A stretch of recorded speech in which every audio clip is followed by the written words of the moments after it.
International day of biosphere reserves कब observe किया जाता है? तो हर वर्ष 3 नवंबर को ऑब्जर्व किया जाता है international day of biosphere reserves. इस बार चौथा संस्करण ऑब्जर्व किया गया है। पहली बार international day of biosphere reserves observe किया गया था 3 नवंबर 2022 को। इस बार चौथा संस्करण ऑब्जर्व किया जा रहा। International day of biosphere reserves का एम क्या है?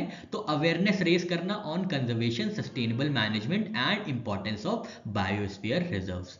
Total global network of biospheres की बात करें तो टोटल 759 बायोस्फीयर रिजर्व्स हैं 136 कंट्रीज में, जिसमें से 25 जो हैं ट्रांस बाउंड्री साइट्स है, मतलब दो से एक से ज्यादा कंट्री में जो फैले हुए हैं बायोस्फीयर रिजर्व। इंडिया के टोटल बायोस्फीयर रिजर्व की बात करें तो टोटल 13 बायोस्फीयर्स इंक्लूड किए गए हैं यूनेस्को के world network of biosphere reserve में। वैसे तो इंडिया में टोटल 18 बायोस्फीयर रिजर्व हैं, लेकिन उनमें से सिर्फ 13 ही हैं जो यूनेस्को के world network of biosphere reserve में आते हैं। इंडिया का पहला बायोस्फीयर रिजर्व कौन सा था? तो नीलगिरी बायोस्फीयर रिजर्व इंडिया का पहला बायोस्फीयर रिजर्व था, जो कि फैला है तमिलनाडु में, कर्नाटका में और केरला में। लेटेस्ट इंडियन इंक्लूजन जो है बायोस्फीयर रिजर्व का, वो है कोल्ड डेजर्ट बायोस्फीयर रिजर्व, जो कि हिमाचल प्रदेश में है, जिसको अभी इसी महीने या शायद पिछले महीने इंक्लूड किया गया है world network of biosphere reserves में। ठीक है, तो ये इंपॉर्टेंट पॉइंट है, याद रखिएगा। यूनेस्को हेडक्वार्टर्स की बात करें तो यूनेस्को का हेडक्वार्टर्स है पेरिस, फ्रांस में। यूनेस्को के डायरेक्टर जनरल हैं ऑद्रे ऑजले, ये फ्रांस से आते हैं, ये इनकी नेशनैलिटी फ्रांस है। और यूनेस्को को एस्टैब्लिश किया गया था 1945 में। स्पेशलिटी स्टील के लिए लॉन्च की गई प्रोडक्ट लिंक्ड इंसेंटिव स्कीम के लिए टोटल आउटले कितना लॉन्च किया गया है? तो 6,322 करोड़ का टोटल आउटले लॉन्च किया गया है स्पेशलिटी स्टील के लिए, जिसको चलाया जाएगा प्रोडक्टिव लिंक्ड इंसेंटिव स्कीम के अंदर। प्रोडक्ट लिंक्ड इंसेंटिव स्कीम 1.2 या तीसरा राउंड चलाया गया है स्पेशलिटी स्टील के लिए प्रोडक्टिव लिंक्ड इंसेंटिव स्कीम का। इसको लॉन्च किया गया है, यूनियन स्टील मिनिस्टर हैं एचडी कुमारा स्वामी जी, इनके द्वारा लॉन्च किया गया है। ऑब्जेक्टिव क्या है? तो डोमेस्टिक प्रोडक्शन को बूस्ट करना, इंपोर्ट्स को रिड्यूस करना, मेक इन इंडिया को प्रमोट करना और स्टील में इंडिया को आत्मनिर्भर भारत बनाना। स्कीम को अप्रूव किया गया था जुलाई 2021 में। ठीक है, टोटल आउटले कितना है? तो लगभग 6,322 करोड़ का टोटल आउटले है। इंप्लीमेंटेशन पीरियड क्या है? तो फिजिकल ईयर 2024 से 2030 तक चलाया जाएगा। अब तीसरा राउंड है, तो पहले दो राउंड की बात कर लेते हैं। तो PLI 1.0 लॉन्च किया गया था 2022 में। ये स्पेशलिटी स्टील के लिए सारी बातें हो रही हैं। ठीक है, स्पेसिफिक स्पेशलिटी स्टील के लिए राउंड चलाए गए थे। पहला राउंड था PLI 1 चलाया गया था 2022 में, फिर PLI 1.1 चलाया गया था जनवरी 2025 में, और अब PLI 1.2 चलाया गया है नवंबर 2025 में, जो कि तीसरा राउंड हो जाता है। इसमें 22 सब कैटेगरीज हैं, याद रखिएगा। स्पेशलिटी स्टील का जो PLI स्कीम है, इसमें 22 सब कैटेगरीज हैं, जैसे कि super alloys, titanium alloys, CRGO steel, alloy, stainless steel और बाकी सब। ठीक है, तो 22 सब कैटेगरीज हैं इसके अंदर। इंडिया के स्टील कैपेसिटी टारगेट्स की बात करें तो 2030 तक 300 मिलियन मीट्रिक टन का टारगेट रखा गया है और 2047 तक 500 मीट्रिक टन का टारगेट रखा गया है स्पेशलिटी स्टील के लिए। इंडिया का पहला silicon carbide semiconductor manufacturing plant कहां पे सेटअप किया गया है? तो भुवनेश्वर ओडिशा में स्टैब्लिश किया गया है भारत का पहला silicon carbide semiconductor manufacturing plant.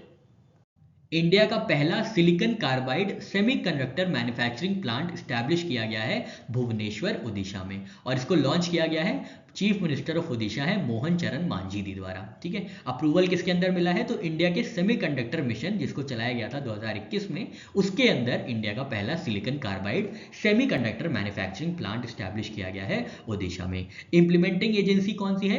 तो सिस्सेम प्राइवेट लिमिटेड है, SISCEM प्राइवेट लिमिटेड है, जो कि इंप्लीमेंटिंग एजेंसी होगी। कोलैबोरेशन पार्टनर किसके साथ किया गया है? तो क्लासिक वेफर फैब लिमिटेड है, जो कि यूके की कंपनी है, उनके साथ जो है कोलैबोरेट किया गया है। टोटल इन्वेस्टमेंट की बात करें सेमीकंडक्टर मैन्युफैक्चरिंग प्लांट के लिए तो 2067 करोड़ रुपीस का टोटल इन्वेस्टमेंट किया गया है इंडिया की पहली silicon carbide semiconductor manufacturing plant को स्टैब्लिश करने के लिए।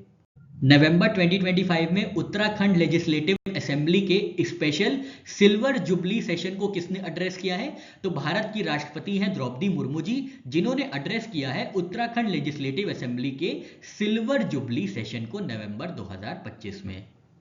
3 नवंबर 2025 को प्रेसिडेंट द्रौपदी मुर्मू जी ने एड्रेस किया है special silver jubilee session Uttarakhand legislative assembly का। उत्तराखंड लेजिस्लेटिव असेंबली को फॉर्म हुए 25 साल हो गए हैं। इसके लिए एक स्पेशल सेशन आयोजित किया गया था जिसको एड्रेस किया गया है प्रेसिडेंट द्रौपदी मुर्मू जी द्वारा। कहाँ पे? देहरादून उत्तराखंड में। सिग्निफिकेंस क्या है तो हमने बताया उत्तराखंड को बने 25 साल हो गए हैं जिसकी वजह से जो है सिल्वर जुबली सेशन आयोजित किया गया था। अदर एसोसिएटेड इवेंट है इसके साथ 125 एनिवर्सरी मनाई गई थी राजभवन सेलिब्रेशन की नैनीताल में। ठीक है, उत्तराखंड फॉर्मेशन की बात करें तो उत्तराखंड का फॉर्मेशन हुआ था 9 नवंबर 2000 को और यह भारत का 27वां राज्य बना था। 27th स्टेट ऑफ इंडिया बना था उत्तराखंड 9 नवंबर 2000 को। जनजातीय गौरव वर्ष पखवाड़ा 2025 कब से ऑब्जर्व किया जाएगा? तो 1 नवंबर से 15 नवंबर 2025 के बीच में ऑब्जर्व किया जाएगा जनजातीय गौरव वर्ष पखवाड़ा 2025। इंडिया की ट्राइबल हेरिटेज कल्चर को और कॉन्ट्रीब्यूशंस को ऑनर करने के लिए, सेलिब्रेट करने के लिए ऑब्जर्व किया जाएगा जनजातीय गौरव वर्ष पखवाड़ा 2025 1 से 15 नवंबर 2025 के बीच में। जनजातीय गौरव दिवस आयोजित किया जाता है हर वर्ष 15 नवंबर को और उसको मनाया जाता है भगवान बिरसा मुंडा जी की जयंती के नाम पे भी। ठीक है, सिग्निफिकेंस क्या है तो ये है पार्ट ऑफ ईयर लॉन्ग जनजातीय गौरव वर्ष marking 150th birth anniversary of भगवान बिरसा मुंडा जी। तो भगवान बिरसा मुंडा जी जो हैं उनकी 150वीं बर्थ एनिवर्सरी को ऑब्जर्व करने के लिए साल भर का जनजातीय गौरव वर्ष इवेंट आयोजित किया जा रहा है जिसके अंतर्गत जनजातीय गौरव वर्ष पखवाड़ा 2025 आयोजित किया जाएगा। ऑर्गेनाइजिंग मिनिस्ट्री है ministry of tribal affairs. Indo Danish business council किसने लॉन्च किया है? तो मनीष प्रभात जी हैं जो कि ambassador of India to Denmark हैं जिन्होंने लॉन्च किया है इंडो डैनिश बिजनेस काउंसिल। नाम याद रखिएगा मनीष प्रभात जी। इंडो डैनिश बिजनेस काउंसिल को लॉन्च किया गया है कोपनहेगन डेनमार्क में। इसको लॉन्च किया गया है मनीष प्रभात जी द्वारा जो कि ambassador of India to Denmark हैं। इंडो डैनिश बिजनेस काउंसिल के जो चेयरपर्सन होंगे वो होंगे फ्रेडी स्वान। फ्रेडी स्वान जो है ये former Danish ambassador to India रहे हैं। ठीक है, तो ये इंपॉर्टेंट पॉइंट है कि इंडो डैनिश बिजनेस काउंसिल के चेयरपर्सन कौन होंगे तो इनका नाम है फ्रेडी स्वान।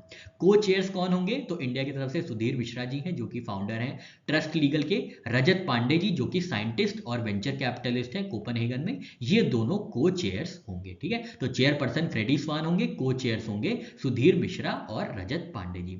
मेंटर कौन होंगे तो शुभ्रांशु कुमार नियोगी जी मेंटर होंगे इंडो डैनिश बिजनेस काउंसिल के। इंटरनेशनल रिप्रेजेंटेटिव्स किसकी तरफ से होगा तो रविंद्र कुमार जी हैं जो कि स्ट्रेंथन करेंगे UK India Denmark business corridor को, उनकी तरफ से इंटरनेशनल रिप्रेजेंटेशन होगा। अब डेनमार्क की बात कर लें तो डेनमार्क के जो प्रधानमंत्री हैं वो हैं मेट फ्रेडरिक्सन, कैपिटल है कोपनहेगन और करेंसी है डेनमार्क की डैनिश क्रोन। याद रखिएगा क्रोन आपसे पूछा जाता है कहाँ की करेंसी है तो डेनमार्क की करेंसी है क्रोन। G20 द्वारा स्टैब्लिश की गई extra ordinary committee of independent experts on global inequality के चेयरपर्सन कौन होंगे तो प्रोफेसर जोसेफ स्टिल्गिट्स हैं जो कि चेयर करेंगे G20 की कमेटी जिसका नाम है extra ordinary committee of independent experts on global inequality.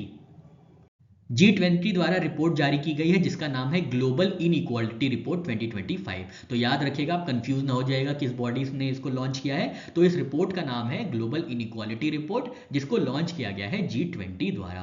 किसके द्वारा रिलीज किया गया है तो G20 की extra ordinary committee of independent experts on global equality के द्वारा लॉन्च किया गया है ग्लोबल इनइक्वालिटी रिपोर्ट 2025। किसकी प्रेसिडेंसी के अंदर तो साउथ अफ्रीकन प्रेसिडेंसी के अंदर इस रिपोर्ट को लॉन्च किया गया है।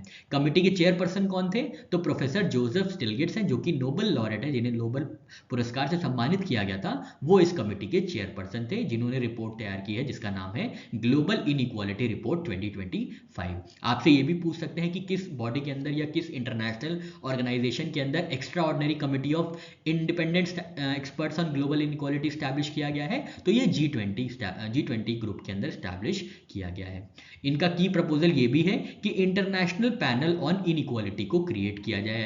तो ये इससे क्या होगा, इससे global patterns of income and wealth की इनइक्वालिटी को मैनेज किया जाएगा, एग्जामिन किया जाएगा।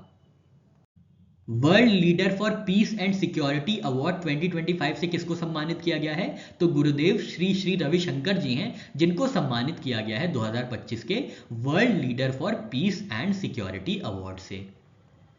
गुरुदेव श्री श्री रविशंकर जी हैं, जिनको सम्मानित किया गया है 2025 world leader for piece and security award से। किसने प्रेजेंट किया है? तो Boston global forum and AI world society है जिन्होंने ये अवार्ड प्रेजेंट किया है गुरुदेव श्री श्री रविशंकर जी को। और इसके लिए सेरेमनी कहाँ पे आयोजित की गई थी? तो यूनाइटेड स्टेट्स ऑफ अमेरिका में आयोजित की गई सेरेमनी में गुरुदेव श्री श्री रविशंकर जी को सम्मानित किया गया था। ये जो है 10th एनिवर्सरी थी इस अवार्ड की। ठीक है, फाउंडर की बात करें तो मतलब श्री श्री रविशंकर जी की बात करें तो ये फाउंडर हैं the art of living foundation के। तो इनको सम्मानित किया गया है 2025 में world leader for piece and security award से। किसने प्रेजेंट किया है? तो बॉस्टन ग्लोबल फोरम और ऑल वर्ल्ड सोसाइटी ने ये सम्मान दिया है इनको यूनाइटेड स्टेट्स ऑफ अमेरिका में।